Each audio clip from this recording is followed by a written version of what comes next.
So Alexis Steinbach, I played volleyball for the Badgers from 2009 to 2012, and then ran track and was a triple jumper and long jumper my last year of college. I'm Phoebe Bacon, and I'm currently a junior here in Wisconsin on the swim and dive team. And I was a NC 2A champion in the 2-back my freshman year, and we'll go for it again this year. I'm Sue Ela. I started rowing in 1972 on the club sport for UW, and graduated in 75 after we won the national championship for the first time. And then I coached from 77 to 97, and I'm now retired.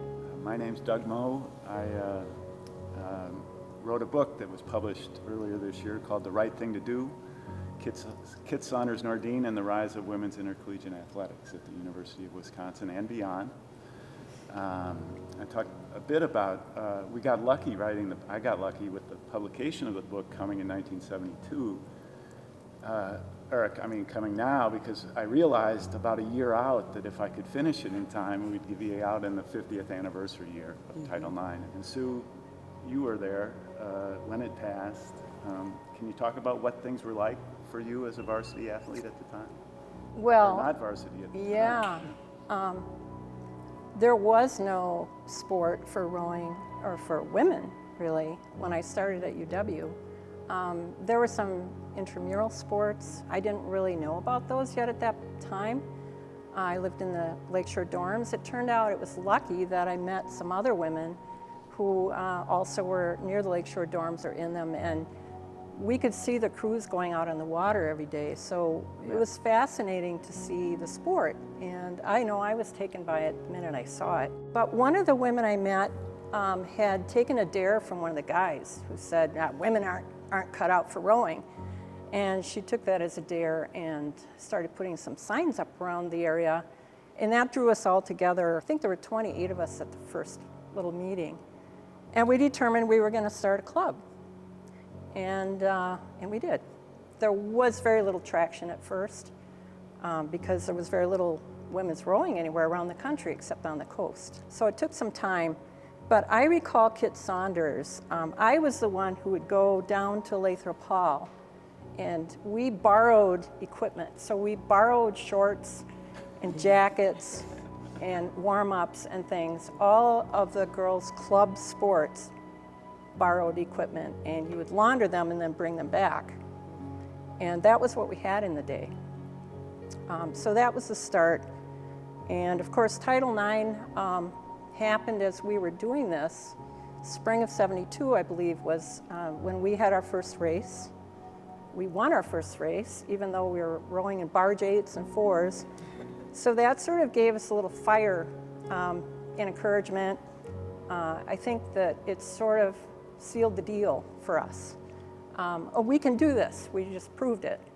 And so from that point on, we just continued to train as a club until we became a varsity sport in '74-5. Kit was there at our side, supporting us all the way. And I'd say that Title IX, though it didn't flip the switch, it did give the proponents of women's sports the boost they needed to really go for the facilities and materials and coaching and everything else that we really needed. Alexis, how about your awareness of Title IX? I mean, 2000 and the late 2000s in terms of when you were in high school? Yeah, I was in high school, early 2000s, and then got to UW-Madison in 2009.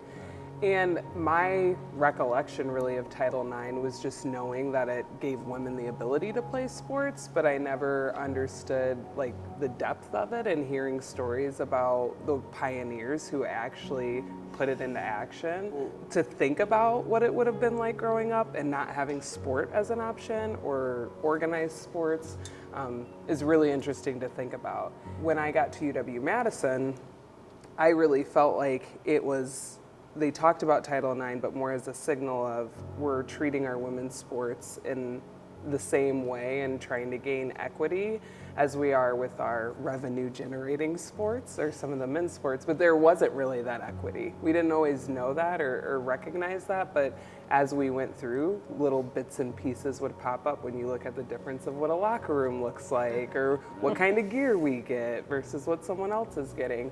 And so over time, you would notice those differences, but when I was here, I wanted to compete. And I was very fortunate to be at Wisconsin because Madison as a community supports women's athletics in a tremendous way. And it made a huge difference in my satisfaction being here and just knowing that the community was behind a sport like volleyball and engaging with kids and everything like that. So seeing that appreciation for women's sports, and Madison's a unique place for that as well. Fast forward to now seeing the 50th anniversary and all of the events and just the knowledge that's being put out there about how Title IX began, how relevant it is, and how far we still do need to go in women's sports and athletics is really powerful. Olympics in Japan, right? I mean, was it equal? I mean, were facilities the same, do you think, Phoebe? They gave us what seemed to be similar facilities. It did seem, though, there's always I feel a lot more excitement around like the men's swimming and watching like the different top male athletes and male names and what they do, because people seem that it's quicker, it's faster. There's still a lot of excitement around the women's events, but there's always I've always felt that there's always that like extra push to watch the men's 100 free, and you do have to sometimes like block some of those things out, I feel like, when it comes to it, just so you're not like taking that on yourself and being like, oh, nobody's gonna watch my event because we have Caleb Dressel swimming 30 minutes after me or something like that. And I think it can get almost overlooked at an Olympic standpoint. But personally, I do think they do a good job at broadcasting both men and women's sports on the Olympic stage.